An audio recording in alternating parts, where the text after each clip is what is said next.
Olá pessoal, graça e paz, que alegria estar aqui com vocês no nosso desafio de leitura bíblica do Novo Testamento em 60 dias. Tem sido uma bênção, então se você ainda estiver atrasado com alguma leitura, coloque em dia e vamos juntos, que com certeza é um tempo maravilhoso onde Deus tem falado conosco por meio da sua palavra. Hoje estamos aqui para responder aos questionamentos. Se você tem alguma dúvida, você que está no nosso grupo de WhatsApp, tem lá o link para você colocar a sua pergunta no descritivo do grupo e também para você baixar o cronograma de leitura, caso você não tenha baixado ainda. Então, como que nós iremos proceder? Nós receberemos as perguntas até a sexta-feira, então encerra-se na sexta-feira e na segunda-feira nós estaremos postando aqui os vídeos respondendo a cada uma das perguntas dos irmãos e irmãs. Tudo bem? Então, estamos respondendo hoje aqui as perguntas que foram feitas de segunda-feira, do dia 11, até a sexta-feira, dia 15. Tudo bem? E a partir do sábado, dia 16, até a sexta-feira, dia 22, está rolando aí que você possa colocar e a gente vai colocar na próxima semana, sim, as respostas. Então, vamos lá. Sem mais comentários aqui, vamos caminhando. A primeira pergunta que foi colocada para nós durante essa semana está no Evangelho de Mateus, capítulo 5, versículo 13. Esse é o versículo onde Jesus diz assim: a tradução que foi lida por esse irmão, essa irmã, é a Nova Versão Transformadora. E ele diz assim o texto bíblico: felizes os pobres de espírito, pois o reino dos céus lhes pertence. A pergunta foi feita da seguinte maneira: o que é ser pobre de espírito? Então a resposta é, queridos irmãos e irmãs, é aquela pessoa, aquele irmão, aquela irmã que reconhece que sem Jesus nada pode fazer. Ser pobre de espírito não tem nada a ver aqui com pobreza no sentido material, mas ser pobre de espírito é ter um espírito humilde, ensinável, aquele que ouve a palavra do Senhor. Infelizmente, nós sabemos que a nossa natureza ela tende a nós nos afastarmos do Senhor muitas vezes, pensando que nós sabemos o melhor para a nossa vida. Então isso é ser humilde de espírito. Quero ler uma outra tradução para esclarecer ainda um pouquinho melhor. Na verdade a tradução é Revista Atualizada, diz assim: bem-aventurados os humildes de espírito, porque deles é o reino dos céus. Então essa é a ideia, é reconhecermos que sem a graça de Cristo não somos nada. Texto bíblico que nos dá ênfase para isso. Tiago, capítulo 4, versículo 6, diz que Deus dá graça aos humildes, mas resiste aos soberbos. Então, continuemos dependendo do Senhor, em nome de Jesus. Segunda pergunta para nós. O anjo disse a José que a criança seria chamado Emanuel, e mais à frente passa a chamá-lo Jesus. Por quê? Então isso está no Evangelho de Mateus, capítulo 1, versículos 23 ao 25. Então essa pessoa perguntou para nós por que foi dado o nome Jesus e agora ele é chamado Emanuel. Ou ele é chamado Emanuel e foi dado o nome Jesus. Então nós precisamos entender alguns princípios bíblicos aqui, irmãos e irmãs. Então se nós voltássemos um pouquinho aos versículos, Evangelho de Mateus, capítulo 1, versículos 23 e 25, você vai perceber a visita do anjo Gabriel e falando com José, dizendo que o nome do Filho de Deus, a qual viria para salvar o mundo, seria Jesus. Este seria o nome dado por Maria e José ao menino, e esse foi o nome. Porém, a Bíblia trata também de algumas simbologias em cumprimento a profecias do Antigo Testamento. Ou seja, ser Emanuel é uma característica de Deus. O Emanuel significa o quê? O Deus presente, o Deus conosco. Não é o nome de Jesus, mas sim uma característica dele. E essa profecia, na verdade, encontra-se no profeta Isaías, capítulo 7, versículo 14, onde diz que nasceria o menino e ele seria chamado Emanuel, que significa o Deus conosco. Da mesma forma, nós temos em Isaías também dizendo que ele é chamado Deus forte, maravilhoso, conselheiro, príncipe da paz, o Pai da eternidade. Então é uma característica de Deus e não um nome. Ele é Jesus, mas é considerado o Emanuel, o Deus presente, o Deus conosco. Então aqui, o significado que fica para nós, resumindo a nossa resposta, a simbologia, o sentido do nome. O Deus presente, o Deus conosco. Ok? Vamos agora então para a terceira pergunta. Irmãos e irmãs, Mateus capítulo 7, versículo 6, perguntaram assim para nós: o que são as pérolas e o que são os porcos? Então farei a leitura aqui para vocês. Evangelho de Mateus capítulo 7, versículo 6. Não deis aos cães o que é santo, nem lanceis ante os porcos as vossas pérolas, para que não as pisem com os pés e voltando-se vos dilacerem. Em outras palavras, irmãos e irmãs, o que Jesus estava dizendo aqui é o seguinte: nós precisamos evangelizar as pessoas, nós precisamos pregar o Evangelho de Cristo, falar do Reino de Deus, a fim de que pessoas sejam convertidas, se arrependam e entreguem a sua vida para Jesus. Porém, há aqueles que não querem, e não adianta nós forçarmos o Evangelho. O Evangelho é graça, é o Espírito Santo quem faz a obra. Então aqueles e aquelas que não querem receber a mensagem, a grande pérola, o grande valor do Evangelho, não adianta nós ficarmos insistindo, ou seja, é lançar pérolas aos porcos. Eles não vão dar o devido valor naquela mensagem, naquela profecia bíblica. Esse é o sentido então. Pessoas que não querem, literalmente verbalizam isso, não querem saber do Evangelho, não adianta a gente ficar incentivando, falando, porque vai entrar por um ouvido e sair pelo outro. Seria esse o sentido aqui que Jesus está dizendo. Não deis aos cães o que é santo e nem dar pérolas aos porcos. Ok? Vamos lá então para a quarta pergunta. Diz assim: Jesus afirma que João Batista é Elias? É uma pergunta. Então está no Evangelho de Mateus, capítulo 11, versículo 14. E o texto diz o seguinte, lerei para vocês.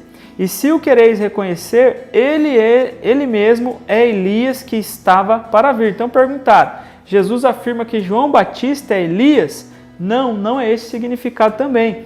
Mais uma vez aqui nós precisamos entender os princípios da palavra de Deus, ou seja, a Bíblia ela traz alguns textos que são interpretados de maneira literal, são acontecimentos que aconteceram de fato. Um exemplo disso, quando Jesus está orando no Evangelho de Lucas, capítulo 22, e o seu suor se torna como gotas de sangue, e ali é um acontecimento real do que Jesus estava vivendo, uma angústia literal. Porém, há outros textos que são interpretativos.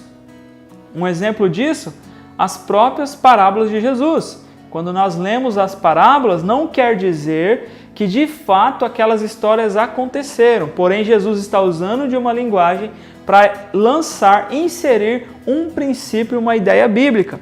E da mesma forma aqui, quando Jesus está dizendo que João Batista é Elias, o que ele está querendo dizer? É em cumprimento da profecia que está lá em Malaquias capítulo 4, versículo 5. Um Elias em referência à pessoa do profeta, mas não o profeta literal. Assim como Elias foi um profeta, anunciou a palavra de Deus, João Batista é o profeta, é o Elias que vem do Novo Testamento e pré-anuncia a chegada de Cristo. É isso que ele está fazendo. No Evangelho de Lucas, capítulo 1, versículo 17, diz que João Batista viria no espírito e poder de Elias. Então esta é a ideia. Um último exemplo para esclarecer essa pergunta, Romanos diz que se por um ato de desobediência, se um homem pecou, também por um ato de obediência, um outro homem veio a salvação. Então se por um homem entrou o pecado no mundo, por um outro homem entrou a salvação. O apóstolo Paulo, ainda em Coríntios, não só em Romanos, chega a comparar Jesus como o segundo Adão. Então veio o primeiro Adão e pecou. Jesus é o segundo Adão que veio e tirou o pecado do mundo. Mas é uma então simbologia, uma analogia. E aqui falando sobre Elias é o cumprimento da profecia de que João Batista seria o profeta que pré-anunciaria o reino de Deus através de Cristo Jesus. Vamos para a próxima pergunta, queridos discípulos e discípulas. Já deixa o seu like no nosso canal. Se você ainda não é inscrito, sei que tem pessoas de fora da nossa igreja, da nossa realidade. Glória a Deus que você tem participado conosco. É isso mesmo, como eu disse no início, vamos até o final, 60 dias, Deus falando conosco, que vai ser uma bênção. Tem expectativa em nome de Jesus. Nossa quinta pergunta, então, qual é o pecado contra o Espírito Santo? Evangelho de Mateus, capítulo 12, versículos 31 e 32. Essa pessoa está lendo na nova versão internacional, que seria a NVI. O texto diz o seguinte: por esse motivo eu digo a vocês, todo pecado e blasfêmia serão perdoados aos homens, mas a blasfêmia contra o Espírito Santo não será perdoada. Então, irmãos e irmãs, esse pecado está dizendo, Jesus está dizendo aqui, que é uma pessoa falando contra o Espírito Santo de Deus. Então é muito complexo nós analisarmos esse texto, mas seria alguém blasfemando contra aquilo que o Espírito Santo de Deus fez. Um exemplo para esclarecer isso tudo está em Marcos, capítulo 3, versículo 30, é o nosso próximo evangelho a ler no nosso desafio. Marcos está dizendo aqui, isto porque diziam, está possesso de um espírito imundo. Ou seja, irmãos e irmãs, Jesus acaba de expulsar ali demônios e ali as pessoas, os religiosos da época que conheciam a palavra, o Antigo Testamento, estão blasfemando, dizendo que aquilo que foi feito pelo Espírito Santo de Deus não foi o Espírito Santo de Deus que fez, mas sim um espírito imundo. Essa seria a blasfêmia contra o Espírito Santo. Porém, se uma pessoa ainda não conheceu Jesus e blasfema contra isso, não seria considerado uma blasfêmia. No caso aqui, irmãos e irmãs, como eu disse, é muito complexo, seria uma pessoa que praticamente nós já poderíamos considerar que não haveria salvação para ela. Seria uma pessoa que, conhecendo a palavra, como os religiosos da época de Jesus, conheciam o Antigo Testamento de cor ali, mas não viviam na prática e não conseguiram reconhecer aquilo que o Espírito Santo de Deus estava fazendo através da pessoa de Cristo. Então seriam pessoas que dificilmente receberiam salvação. A salvação para eles ali já é algo ali, literalmente já estariam perdidos. Eu, ouvindo um vídeo do reverendo Augustus Nicodemos com relação a isso, ele diz o seguinte: se nós já temos a preocupação, se você carregar algum peso, será que eu já blasfemei contra o Espírito Santo? Só de você fazer essa pergunta, eu pegando a fala dele, só de nós estarmos preocupados, quer dizer que nós não blasfemamos, porque nós já estamos com reverência, com preocupação, mediante ao Espírito Santo de Deus. Então essa seria a resposta. Pessoas que conhecem a palavra e estão blasfemando contra aquilo que o Espírito Santo de Deus fez, foi isso que fizeram. Chegamos à nossa sexta pergunta. O que Jesus estava querendo dizer no capítulo 10, versículos 34 e 35? O texto diz assim para nós: não pensem que vim trazer paz à terra. Não vim trazer paz, mas espada, pois eu vim para fazer que o homem fique contra seu pai, a filha contra sua mãe, a nora contra sua sogra. Os inimigos do homem serão os da sua própria família. O texto aqui não está dizendo que Jesus é contra a família. A família é um projeto de Deus. Em toda a palavra de Deus, nós vemos a importância da família. Mas o contexto aqui, o que Jesus estava querendo dizer é quando nós professamos a nossa fé em Cristo e os que são da nossa família não professam a mesma fé. Então, obviamente, vai ter ali problemas, confusão, julgo desigual, entre outros. Para esclarecer um pouquinho melhor tudo isso, pensemos em um país fora do nosso contexto brasileiro. Países onde o cristianismo é perseguido. Um exemplo disso é Coreia do Norte, Afeganistão, Somália e dentre outros. Ali a religião, o islamismo predominante, ele tem uma perseguição ao cristianismo. Então um filho que se converte à religião cristã, ao cristianismo, será perseguido pelos seus pais, ou uma esposa que se converta, ou um marido. Então essa é a ideia, este é o contexto aqui ensinado por Jesus. Vamos então para a sétima pergunta. Diz assim: o significado de Mateus, capítulo 15, versículo 26. Essa pessoa leu na NVI, a nova versão internacional. O texto diz assim para nós: ele respondeu, não é certo tirar o pão dos filhos e lançá-los aos cachorrinhos. Então aqui a ideia de Jesus é o quê?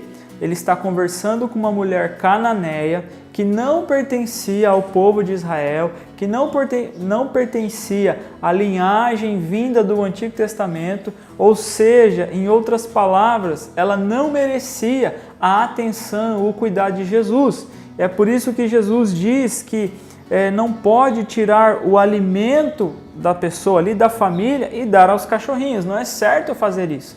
Mas ela acaba surpreendendo Jesus dizendo: Senhor, ainda os cachorrinhos que estão em volta da mesa comem das migalhas que caem da mesa.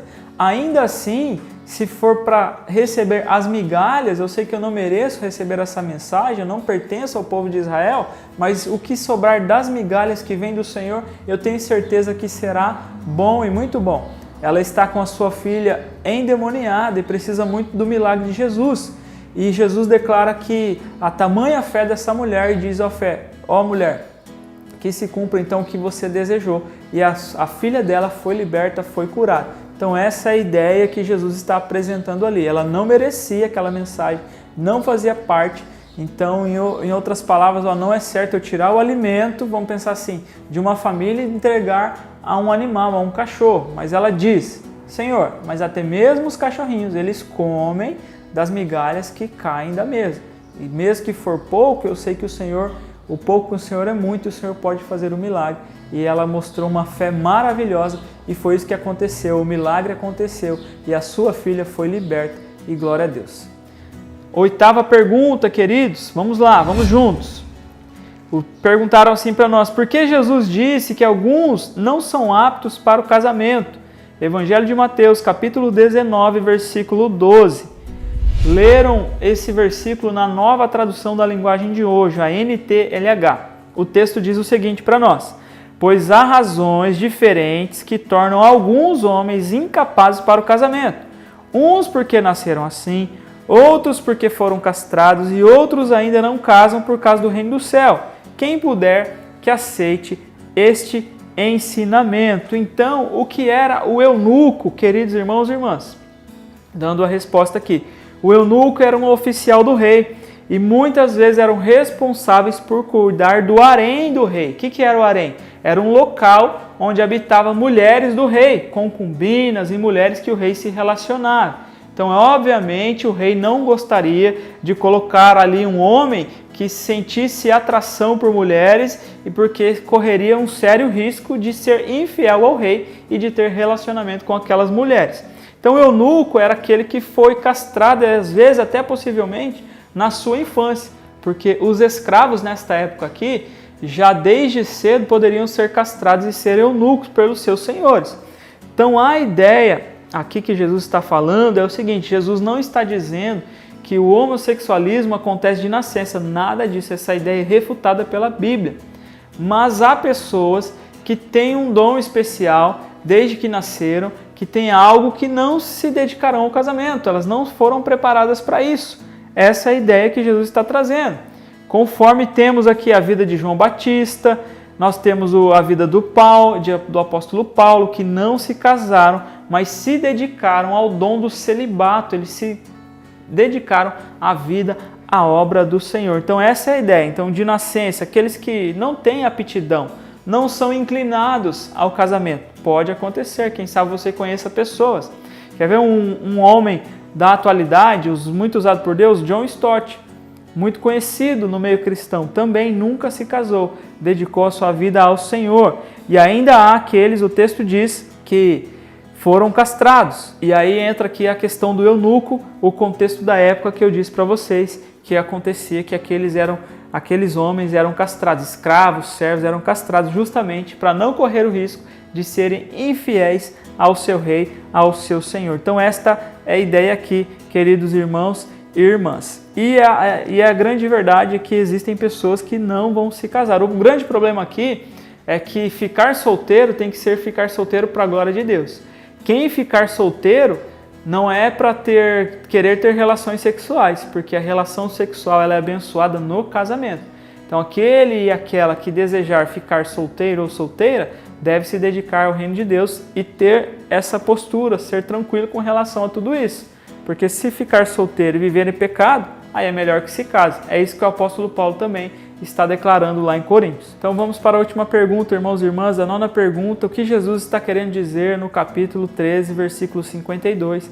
Leram esse versículo na nova versão transformadora e diz assim: então ele acrescentou: todo mestre da lei que se torna discípulo no reino dos céus é como o dono de uma casa que tira do seu tesouro verdades preciosas, tanto novas como velhas. Então aquele e aquela que se tornou um discípulo, uma discípula de Cristo, iria extrair na ideia ali, o melhor que ele tinha aprendido, seja coisas velhas. O que seria coisas velhas aqui? O antigo ensinamento, que hoje para nós é o Antigo Testamento, mas na época aqui de Jesus ainda não havia a formatação do Novo Testamento. Foi depois que Jesus morreu, ressuscitou e subiu aos céus. Então eles conheciam a Torá, a Bíblia ali do Antigo Testamento, que é formatada para nós hoje. Então aquele e aquela que se tornou um discípulo de Cristo, um discípulo no reino dos céus, é como dono de uma casa, ou seja, ele vai extrair o melhor, o seu tesouro, tanto da antiga aliança, que está no Antigo Testamento, como da nova agora, da nova vida que Jesus veio implantar, o novo reino que Jesus implementou, que agora é através da graça de Cristo. Um exemplo muito claro disso é a vida do apóstolo Paulo, que era um judeu, conhecia a palavra, era um perseguidor dos cristãos, mas se converte. Jesus vai até o seu encontro e ganha a vida dele, faz com que ele se renda ao senhorio de Jesus. E ele então tem muito conhecimento, ele extrai o melhor daquilo que ele tinha aqui de base do Antigo Testamento, que até então não tinha o Novo, e agora a nova história, que Jesus é o Rei, é o Messias e veio se cumprir, e ele então faz isso de melhor e prega onde ele for, em todas as suas viagens, ele consegue linkar tudo isso, a história do povo antigo de Israel com a nova agora história que está sendo acrescentada através de Cristo Jesus, usando os próprios apóstolos, inclusive o apóstolo Paulo. Beleza? Seriam estas as respostas da nossa primeira semana. Encerro esse vídeo aqui desafiando a você continuar conosco no nosso canal, no grupo lá. Coloque em dia a sua leitura, vamos juntos em nome de Jesus, compartilhe os nossos vídeos, os nossos canais e com certeza vai ser uma bênção, tem expectativa porque Deus vai falar muito com você, assim como falou no Evangelho de Mateus, vai falar no Evangelho de Marcos, vai falar no Evangelho de Lucas, de João, nas cartas de Paulo, em todo o texto bíblico do Novo Testamento, vai ser um momento tremendo, maravilhoso. Então fiquem todos na paz, em nome de Jesus.